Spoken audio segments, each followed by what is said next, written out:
Johnny Depp is officially back on the global stage in 2026. The comeback tour, the redemption arc, the carefully rebuilt empire. But if you zoom out and look at the tour map, one entire continent is missing. Not postponed, not to be announced, gone. Australia, a place where he once filmed blockbusters, once walked red carpets, once had legions of fans, has become a symbolic dead zone. And this isn't a scheduling issue. It traces back to 2015, 2 Yorkshire Terriers, and a scandal that almost sent him to prison. Why has Australia become the one place Johnny Depp refuses to return to? To understand 2026, we have to go back to Pistol and Boo. In 2015, while filming Pirates of the Caribbean, Dead Men Tell No Tales, Depp flew into Australia with his 2 Yorkshire Terriers, Pistol and Boo.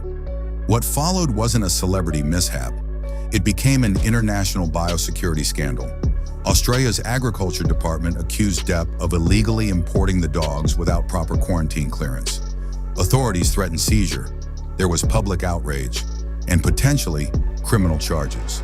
For a country obsessed with biosecurity control, this wasn't trivial. Australia has some of the strictest animal importation laws in the world, enforced by the Australian Department of Agriculture, Fisheries and Forestry.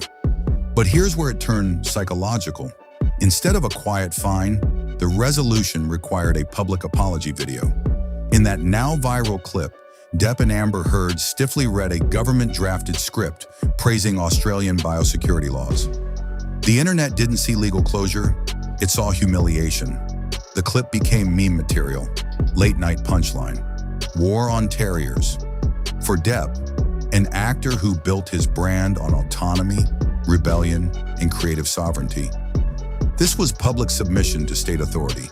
And humiliation, especially when televised, doesn't just disappear, it lingers. Australia didn't just fine him, they labeled him a biosecurity offender. Under protocols of the Australian government, animal import violations can trigger ongoing scrutiny for repeat entry.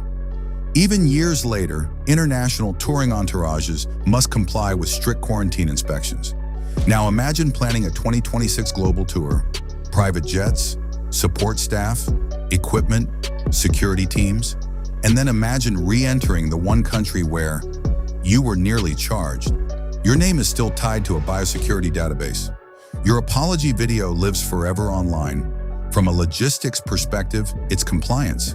From a psychological perspective, it's resubmission. Being labeled a biosecurity threat isn't just administrative, it reframes identity. And for someone rebuilding a legacy after years of courtroom battles and public scrutiny, identity control is everything. The war on terriers may have been comedic to outsiders. To Depp's camp, it was reputational trauma. Look at the 2026 tour routing. Europe, prominent, North America, strategic, markets where his fan base remains fiercely loyal, prioritized, but the Southern Hemisphere, absent.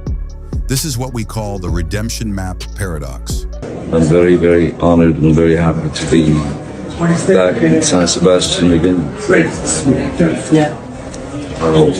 is a festival I think that really focuses on cinema and the work itself that's behind it. It's a collaborative effort. And very happy to be back here. And very excited to show the film that I was it's a film called Modi. Thank you for having me back. Appreciate all this. A comeback tour is about reclaiming narrative control. Australia represents the opposite, a place where the state controlled the narrative, where he had to read their script. Returning would reopen Poodlegate headlines in Sydney and Melbourne. European markets, by contrast, offer celebration, not bureaucracy. Applause, not quarantine jokes. A comeback tour thrives on momentum, not old punchlines. Now here's the twist. Australia is lucrative. Major arena sales, strong entertainment economy, dedicated fan base. Financially, it makes sense. Emotionally, that's where it shifts. Touring a country where you were once legally threatened means enhanced insurance clauses, potential compliance audits, heightened press scrutiny, legal contingency planning, insurance underwriters factor prior incidents into touring risk models. That 2015 record doesn't vanish, so the calculation becomes, is the revenue worth the regulatory friction, or is exclusion itself the power move? By omitting Australia entirely, Depp flips the power dynamic. Instead of seeking re-entry, he withholds presence. It sends a subtle message. I don't need validation from the place that once humiliated me. And that, strategically, restores control. This isn't just about 2015 anymore. It's about narrative sovereignty in 2026. The tour schedule is final. No TBA, no tentative holds. Australia is structurally removed. What began as a legal spat over 2 dogs has evolved into a symbolic embargo, a continent transformed into a permanent exclusion zone. And here's the broader implication.